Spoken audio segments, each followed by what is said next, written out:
Hello everyone, my name is Mini Sethi. I hope you all are staying healthy. Today we are going to talk about reforms in Indian agriculture. First of all, we are going to talk about institutional reforms. Institutional reforms include land reform. What do you mean by land reform? Land reform means a redistribution of land by taking land from individuals who own large part of land and giving to those who own very little or no land. Land reforms means redistribution of land by taking land from individual who own large part of land and giving to individual who own very little or no land. First land reform is abolition of intermediaries. Abolition of intermediary means remove intermediaries like zamindari system and bring a cultivator directly into the contract with government. Next land reform is land ceiling. That means set limit on the amount of land that individual or a family can hold. Security of tenure. That means the land right of person should be protected. They have secure claim. They don't have any risk. Someone will take their land without any legal processing.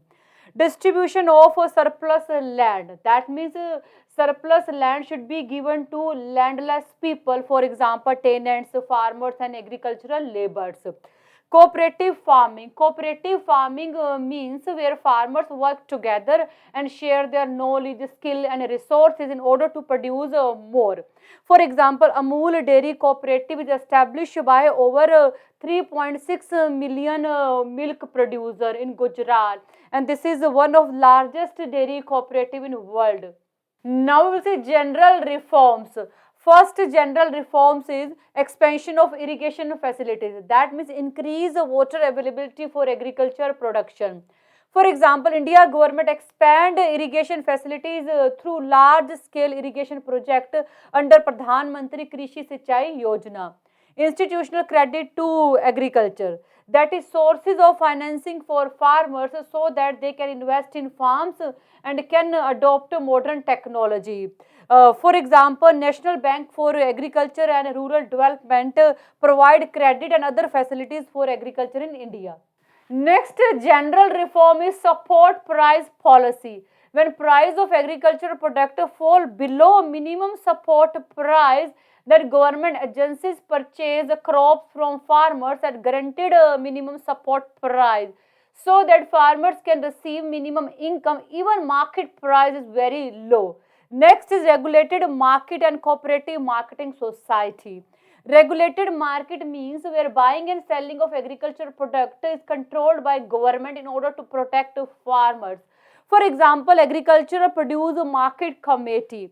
Next is a cooperative marketing society. This is voluntary association of farmers who pool their agricultural produce together for sale and marketing. For example, Indian Farmers Fertilizer Cooperative.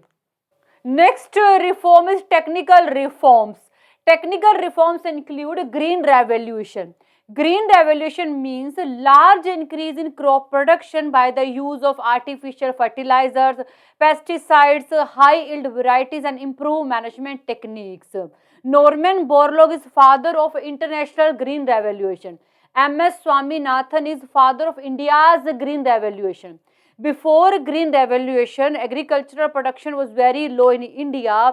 India experienced so many droughts and zero growth in agriculture sector during British period. That's why after independence, India was finding solution of agricultural problems. M.S. Swaminathan worked with Norman Borlaug and bring green revolution in India in 1965. And positive impact of green revolution are increase food production, reduce poverty, improve farmers income, more efficient use of land, solve irrigation problem. Green revolution also have some negative impact because overuse of chemical and fertilizer can degrade soil quality and can increase air pollution. So this is all about reforms in Indian agriculture. I think you got it, and thank you so much for watching this video. Bye, take care.